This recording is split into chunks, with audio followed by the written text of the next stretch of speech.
Hey guys, welcome back to another video. आज आप सभी लोगों का स्वागत है हमारे यूट्यूब चैनल टॉपर सॉल्यूशन में।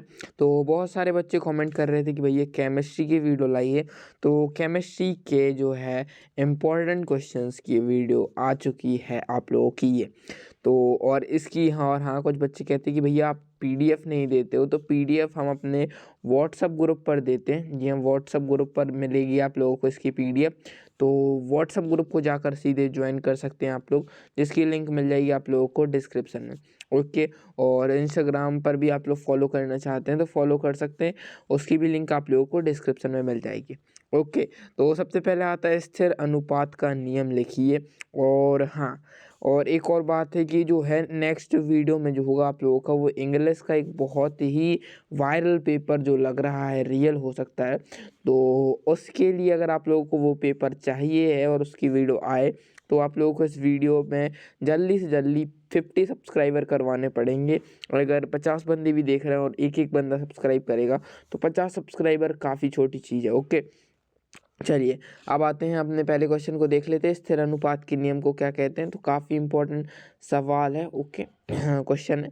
तो यौगिक के अणुओं के भारानुसार तत्वों के अनुपात निश्चित पाए जाते हैं। यही यौगिक को ये प्राप्त करने की विधि पर निर्भर नहीं करता है। जो है यौगिक के प्राप्त करने की विधि पर निर्भर नहीं करता है। ठीक है।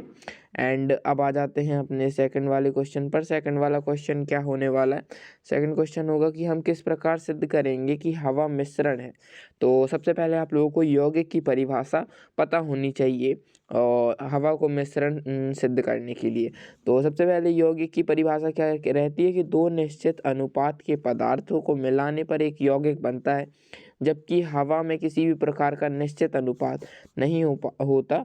और मिश्रण में जो है अनुपात निश्चित नहीं होता, लेकिन विभिन्न चीज़ों से मिलकर बनी हुई यौगिक या हवा या पदार्थ, तो वो मिश्रण कहलाती है। तो हवा एक मिश्रण है, यौगिक नहीं। ये इजीली सिद्ध हो गया। ओके। एंड अब आते हैं एवोगैड्रो नियम क्या है? इस नियम अनुसार समान ताप व समान दाब पर सभी गैसों की आयतन समान होने पर उसमें गैसों के अणुओं की संख्या समान होती है। क्या समझे? कि समान ताप और समान दाब पर सभी गैसों के आयतन समान होने पर उनकी गैसों के अणुओं की संख्या जो होती है समान रहती है। यही एवोगैड्रो का नियम है।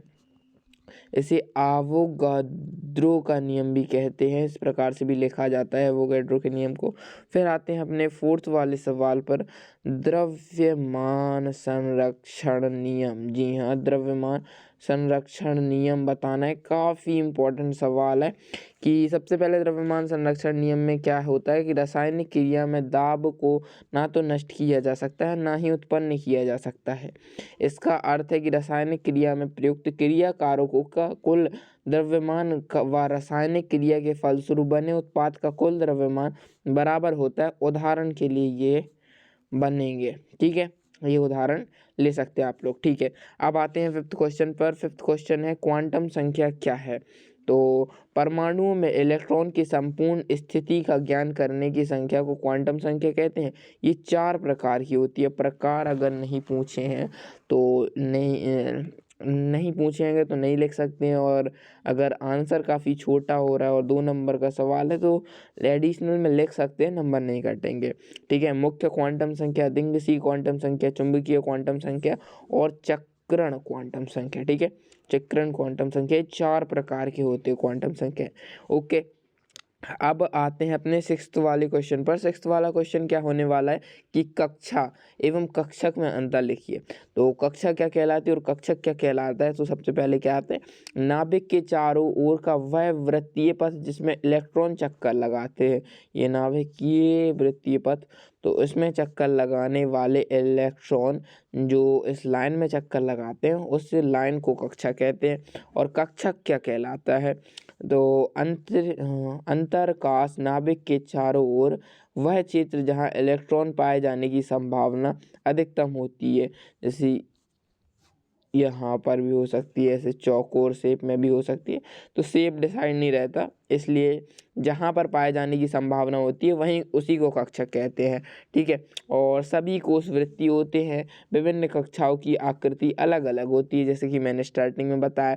एंड थर्ड वाला है कि इलेक्ट्रॉन की जो है इलेक्ट्रॉन जो रहता है ये इलेक्ट्रॉन की द्विविमीय गति को प्रदर्शित करती है, और ये जो रहती है इलेक्ट्रॉन की आप लोगों की त्रिविमीय गति को प्रदर्शित करती है। ओके, अब आ जाते हैं 7वें क्वेश्चन पर। टोटल 17 क्वेश्चन होने वाले हैं आप लोगों के, 17 इंपॉर्टेंट क्वेश्चन होंगे। तो अगर वीडियो के हिसाब से देखेंगे, अगर वीडियो लंबी हो रही है तो 10 या 15 तक रखेंगे। ठीक है, इलेक्ट्रॉन लंबी एंथैल्पी एवं इलेक्ट्रॉन ऋणात्मकता में अंतर लिखिए। तो इलेक्ट्रॉन लंबी एंथैल्पी और इलेक्ट्रॉन ऋणात्मकता में अंतर क्या होगा कि यह विलगित गैसीय परमाणु द्वारा एक इलेक्ट्रॉन की आकृति करने पर प्रभावित माप होती है। मतलब जो इलेक्ट्रॉन लंबी एंथैल्पी क्या रहती है, यह विलगित गैसीय परमाणु द्वारा एक इलेक्ट्रॉन को आकर्षित करने की प्रवृत्ति का माप है। ये मात्र ऐसी गैसीय परमाणु की जो सिर्फ एक इलेक्ट्रॉन को आकर्षित कर पाती है। और इलेक्ट्रॉन ऋणात्मकता, यह संयोजक अणु के किसी परमाणु द्वारा सहसंयोजी आबंध में सहभाजिता इलेक्ट्रॉन जोड़े आकर्षित करने की माप है। जी हाँ, ठीक है, जोड़े को आकर्षित करने की माप है। यह ईवी अपॉन परमाणु, ओके, ईवी अपॉन परमाणु, केल्विन, मोल, -1 और किलोजूल मोल -1 में मापी जाती है। ओके, और फिर ये सेकंड वाला क्या है, सेकंड वाला इसका कोई मात्रक नहीं होता। ठीक है, किसका, इलेक्ट्रॉन किसका, इलेक्ट्रॉन ऋणात्मकता। इलेक्ट्रॉन लंबी एंथैल्पी का तो माप भी होता है, लेकिन इलेक्ट्रॉन ऋणात्मकता का मापन नहीं होता है। फिर ये आता है तीसरा वाला पॉइंट कि यह विलगित परमाणुओं का गुण है, यह बंदी परमाणु का गुण है। ठीक है, वल्लग परमाणु का विलगित जो भी हो। ठीक है, एंड फिर आता है 8वां क्वेश्चन, 8वां वाला कि इलेक्ट्रॉन बंधुता और ऋण विद्युतता में अंतर बताना है। तो ऋण विद्युतता और इलेक्ट्रॉन बंधुता में सबसे पहला आता है सहसंयोजी अणु के किसी परमाणु की सीधे इलेक्ट्रॉन साझे लिखा है, साझे के इलेक्ट्रॉनों को अपनी ओर आकर्षित करने की क्षमता को इलेक्ट्रॉन ऋणात्मकता कहते हैं। और इलेक्ट्रॉन बंधुता, गैसीय परमाणु के परमाणु द्वारा इलेक्ट्रॉन ग्रहण करने के पर मुक्त होने वाली ऊर्जा की मात्रा को इलेक्ट्रॉन बंधुता कहते हैं, ठीक है। अब आते हैं आप लोगों के ऋण विद्युतता के दूसरे पॉइंट पर कि तत्वों के गुणात्मक गुण होता है, तत्वों का परमाण्विक गुण होता है, तत्वों का गुणात्मक गुण होता है। एंड थर्ड वाला रहता है कि अणु में ज्ञात की जा सकती है और विलगित परमाणु में ज्ञात की जा सकती है। एंड ये 9वां वाला क्वेश्चन रहा कि आबंधित और प्रतिबंधित आणविक कक्षक में कोई 2 अंतर बताने, या 3 मैंने लिख दिए हैं, 2 बता सकते तो 2। तो आबंधी कक्षक और ये प्रतिबंधी कक्षक। तो सबसे पहले इस प्रकार से लिखेंगे कि पहले ये तरंग फलनों की योग अतिव्यापन से बनते हैं, और इसे हम ऐसे भी लिख सकते हैं।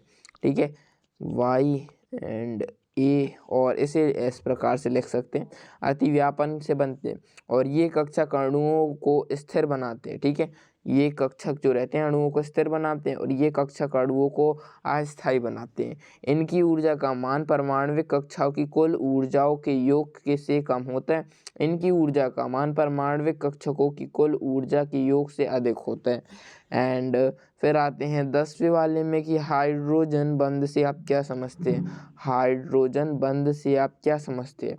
तो किसी अणु में उपस्थित सहसंयोजी बंध द्वारा जुड़े हाइड्रोजन परमाणु और उसके यौगिक के अन्य अणु के प्रबल ऋण विद्युतीय तत्व के बीच कार्य कर रहे स्थिर विद्युत आकर्षण बल को हाइड्रोजन बंध कहते हैं। ओके, एंड ये 11वां वाला सवाल रहा। 10 क्वेश्चन तो करवा दिए, चलिए इस वीडियो में 15 क्वेश्चन करवा देंगे, और बाकी की PDF जो रहेगी, बाकी क्वेश्चनों की PDF वो आप लोगों को व्हाट्सएप ग्रुप पर मिल जाएगी। और यह क्रियात्मक समयावत्ता की परिभाषा, इस प्रकार की समयावत्ता विभिन्न प्रकार के क्रियात्मक समूह में उपस्थिति के कारण होती है, अर्थात समयावधियों में विभिन्न प्रकार के क्रियात्मक समूह होते हैं। ठीक है, एंड ये काफ़ी ज़्यादा जूम आउट हो गया था। फिर है समजातीय श्रेणी से आप क्या समझते हैं, तो ये समजातीय श्रेणी रही है।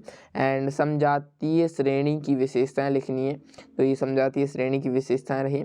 एंड फिर आता है प्रेक्षणिक प्रभाव की व्याख्या कीजिए, तो ये प्रेक्षणिक प्रभाव की व्याख्या रही। और लुईस अम्ल और लुईस क्षार में अंतर लिखना है, तो ये काफ़ी इंपॉर्टेंट सवाल है। और लुईस अम्ल ऐसे पदार्थ जो इलेक्ट्रॉन युग्म ग्रहण कर सकते हैं लुईस अम्ल कहलाते हैं। अतः इलेक्ट्रॉन न्यून यौगिक अर्थात जिनकी केंद्रीय परमाणु में अष्टक पूर्ण करने के लिए एकाकी इलेक्ट्रॉन युग्म की आवश्यकता होती है और वे इलेक्ट्रॉन ग्रहण कर लेते हैं। तो ये आप लोगों का रहा दूसरा वाला पॉइंट, और ये थर्ड वाला पॉइंट रहा, और ये लुईस क्षार रहा। एंड ये लुईस क्षार रहा, और ये 15वां वाला रहा आप लोगों का सवाल। 15 ही, हाँ जी हाँ, ये 15वां वाला क्वेश्चन था आप लोगों का। एंड इसके बाद ये आता है 16वां वाला, और 16वें वाले को और बाकी जितने भी PDF में सवाल होंगे वो मिलेंगे आप लोगों को हमारे व्हाट्सएप ग्रुप की PDF में। जी हाँ, व्हाट्सएप ग्रुप में मिल जाएंगे आप लोगों को, तो व्हाट्सएप ग्रुप को जाकर ज्वाइन कर लीजिए। अभी काफ़ी कम बंदे ज्वाइन हैं, और फुल होने के बाद हम लोग और कोई नया ग्रुप नहीं बनाएंगे, इसलिए जितने जल्दी हो सकता है तो आप ज्वाइन हो जाइए। ओके, चलिए मैं मिलता हूँ आप लोगों से किसी नई वीडियो के साथ।